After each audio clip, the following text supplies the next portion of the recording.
Une cour de récréation comme les autres, avec ses disputes et ses petites bagarres qui cachent parfois des dangers plus sournois. Dans toutes les écoles de France, des élèves sont martyrisés tous les jours par leurs camarades. Ils sont victimes de harcèlement collectif. Un enfant sur 10 est concerné par le harcèlement dans la cour de son établissement scolaire en France. Un rapport qui fait état d'une augmentation inquiétante du nombre de cas de violence à l'école. Petite Émilie, 6 ans et demi, est l'unique fille d'une famille reconstruite. Une mère pour qui elle est toute sa vie, et un beau-père qui l'aime comme si elle était de lui. Si gentille, si belle, des yeux qu'on sorcelle. Pour ceux de sa mère, elle en était la prunelle. Elle ne pouvait pas vivre l'une sans elle. Leur relation était devenue plus que fusionnelle.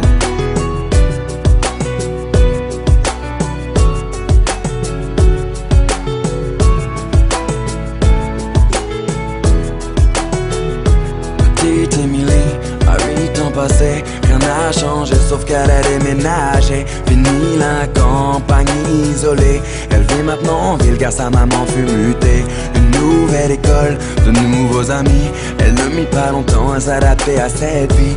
Du haut de ses 8 ans, on peut dire qu'elle est ravie, car tout va pour le mieux pour petite Émilie.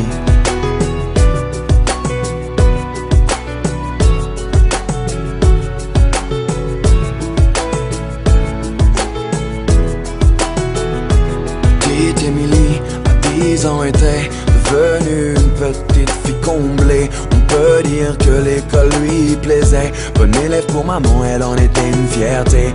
Un peu rondelette, de bonnes petites joues. Elle essuie les critiques de quelques jaloux. Devant les profs, ils l'appelaient bouffe-tout. Mais ce ne sont que des enfants après tout. Depuis quelque temps, une nouvelle forme de violence se développe sur les réseaux sociaux. Elles prennent différentes formes, elles peuvent prendre la forme de châtiment corporel, mais elles peuvent aussi prendre une forme plus insidieuse qui est tout ce qui est la violence plus psychologique. Petite Émilie, à 12 ans maintenant, adolescente enfermée aux grandes dames de maman. Fini le joli visage souriant, c'est une petite fille maussade qu'elle est devenue à présent. Faut dire qu'au collège, tout avait changé. Trop d'élèves ne faisaient que de se moquer. Partout elle se sentait rejetée, tantôt frappée, tantôt injuriée. Elle se demandait comment faire face. Elle était devenue le souffle-douleur de la classe. Sur les réseaux sociaux, ils l'appelaient la dégueulasse. Des photos d'elle tournées montrant son ventre qui dépasse. Ne sachant pas comment faire ni comment réagir à cet enfer. Par honte et ne voulant pas affoler sa mère, petite Émilie décida de se taire.